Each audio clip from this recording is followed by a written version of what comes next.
नमस्कार।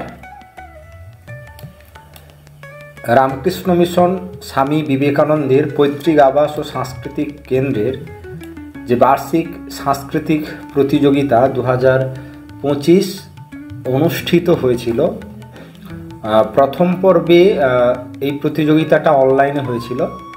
সেই অনলাইন প্রতিযোগিতার রেজাল্ট আজ বেরিয়েছে।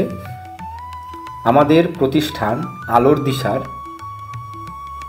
বেশ কিছু ছাত্রছাত্রী এই প্রতিযোগিতাতে অংশগ্রহণ করেছিল। বক্তৃতা আবৃত্তি বাংলা, যোগাসন বিভাগে এবং আবৃত্তি বিভাগে আজকের সেই রেজাল্ট বেরিয়েছে। আমাদের আলোর দিশা প্রতিষ্ঠানের যে সমস্ত ছাত্রছাত্রীরা এই প্রতিযোগিতাতে তাদের সফলতার নিদর্শন রাখতে পেরেছে, আমরা তাদের নামগুলো ঘোষণা করব এবং তাদের পরবর্তী যে প্রতিযোগিতা অর্থাৎ অফলাইন যে প্রতিযোগিতা হবে তার দিনাঙ্কও আজকের জানিয়ে দেব। আমরা প্রথমেই চলে যাব যোগাসন গ্রুপ এতে। গ্রুপ এ অর্থাৎ পঞ্চম শ্রেণী থেকে অষ্টম শ্রেণী পর্যন্ত যে বিভাগটা ছিল সেই বিভাগে আমাদের প্রতিষ্ঠানের ছাত্র অরূপপতি, আমি একটু বড় করে দিলাম, অরূপপতি যে 20 জন করে প্রতিযোগীকে নিয়েছে প্রতিযোগিতার জন্য, ফাইনাল প্রতিযোগিতার জন্য। আমাদের প্রতিষ্ঠান থেকে অরূপপতি, আমি যেগুলো স্টার করে রেখেছি এগুলো আমাদেরই ছাত্র অরূপপতি। অরূপ এই প্রতিযোগিতাতে যোগ্যতা মান অর্জন করেছে। অরূপ পেয়েছে 20 মার্কের মধ্যে 19 পেয়েছে।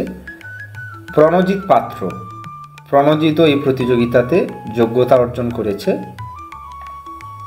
রিতম সাহু যোগ্যতা অর্জন করেছে এই প্রতিযোগিতাতে। সৌম্যদীপ সাহু এবং স্বর্ণেন্দু গিরি। আমি আবারও বলছি, অরূপপতি, প্রণজিৎ পাত্র, রিতম সাহু, সৌম্যদীপ সাহু এবং স্বর্ণেন্দু গিরি।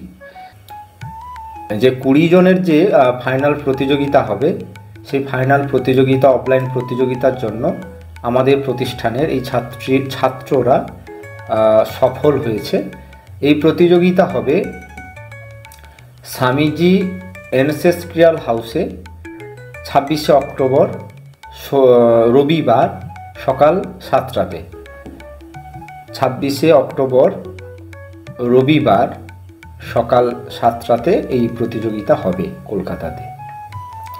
চলে যাব গ্রুপ বি, নবম শ্রেণী থেকে দ্বাদশ শ্রেণী পর্যন্ত। এই গ্রুপে আমাদের একজনই প্রতিযোগী ছিল, সুদীপ্ত মাইতি।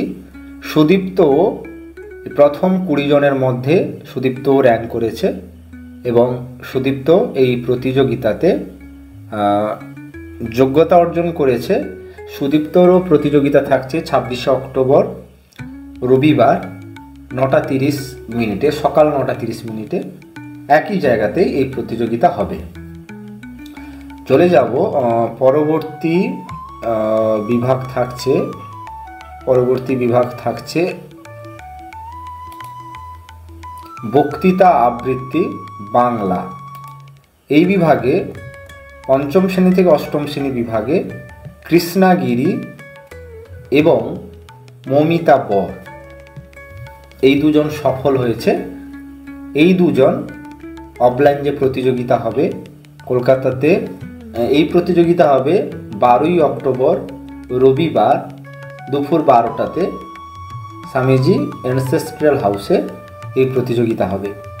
ক বিভাগে আমাদের বাংলা যে প্রতিযোগিতা ছিল, বাংলা বক্তৃতা আবৃত্তি বাংলা, সেই প্রতিযোগিতাতে ক বিভাগে কৃষ্ণাগিরি এবং মৌমিতা বর আমাদের প্রতিষ্ঠানে এই দুজন ছাত্রী সফল হয়েছে। চলে যাব গ্রুপ বিতে। এই গ্রুপ বি অর্থাৎ নবম শ্রেণী থেকে দ্বাদশ শ্রেণী পর্যন্ত এই বিভাগে জয়শ্রী দাস এবং ঋত্বিকা দিন্ডা, এই দুজন সফল হয়েছে। জয়শ্রী দাস এবং ঋত্বিকা দিন্ডা, এদেরও প্রতিযোগিতা থাকছে 12ই অক্টোবর রবিবার দুপুর 12টাতে। গ্রুপ সি অর্থাৎ 25 বছর পর্যন্ত, দ্বাদশ শ্রেণীর উপরে 25 বছর পর্যন্ত, এই গ্রুপে আমাদের একজনই প্রতিযোগিনী ছিল, সোমদত্তা বেরা। সোমদত্ত যোগ্যতা অর্জন করেছে এই প্রতিযোগিতাতে। অফলাইন যে প্রতিযোগিতা, ফাইনাল প্রতিযোগিতা হবে, সেই প্রতিযোগিতাতে অংশগ্রহণ করার জন্য।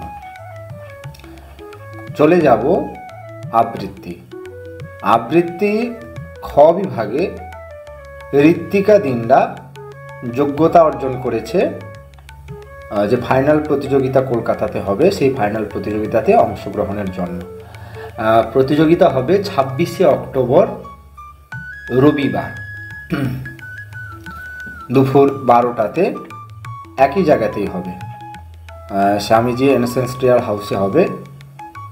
আমাদের প্রতিষ্ঠানের মোটামুটি এই ছাত্রছাত্রীরা সফল হয়েছে এই প্রতিযোগিতাতে। প্রথম পর্বের প্রতিযোগিতা হয়েছিল অনলাইনে।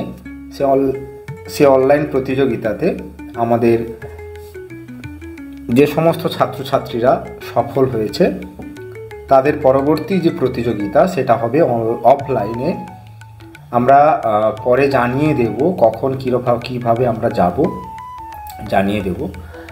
আর সমস্ত ছাত্রছাত্রীকেই পার্টিসিপেশন সার্টিফিকেট দেবে, এরকমই আমার কাছে খবর আছে।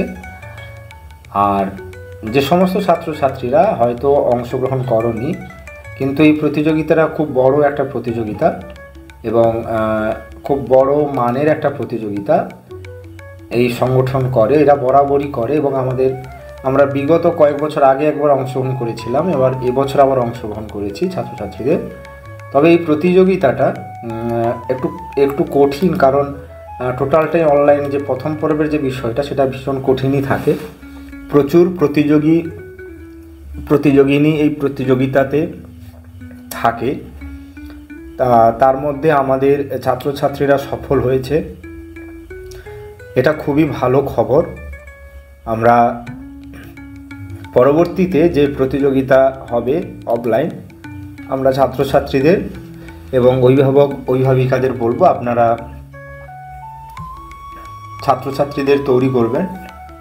আমাদের ছাত্রছাত্রীদের জন্য যে হোয়াটসঅ্যাপ গ্রুপ আছে, আমরা এইসব প্রতিযোগিতার খবরগুলো আমাদের সেই গ্রুপেই দিই, বরাবরই দিই। অনেকেই হয়তো মেসেজগুলো দেখে কিন্তু ততটা হয়তো গুরুত্ব দেয় না, কিন্তু বলবো এই প্রতিযোগিতাগুলো কিংবা আমরা আলোক দিশার ছাত্রছাত্রীদের সবসময়ের জন্য যেগুলো বড় প্রতিযোগিতা সেই সব প্রতিযোগিতাতেই অংশগ্রহণ করানোর চেষ্টা করি। তাই এই প্রতিযোগিতা অনেক বড় একটা, বেশ রামকৃষ্ণ মিশন এই প্রতিযোগিতা করাচ্ছে। যারা এইবার পার্টিসিপেট করলো না, দেখুন সুযোগ তো সবসময় আসে না, সুযোগের সদ্ব্যবহার করতে হয়। তা আশা করব পরবর্তীতে আমাদের যে সমস্ত প্রতিযোগিতা থাকছে আপনারা নোটিফিকেশানগুলো দেখবেন এবং অবশ্যই পার্টিসিপেট করবে ছাত্রছাত্রীরা, এই আশা প্রত্যাশা থাকবে। আর একবার যে সমস্ত ছাত্রছাত্রীরা সফল হয়েছে তাদেরকে শুভেচ্ছা জানাই। তোমরা অনেক বড় হও এবং প্রতিষ্ঠান, বাবা মা সবার মুখ উজ্জ্বল করো। সবাই ভালো থেকো, সুস্থ থেকো।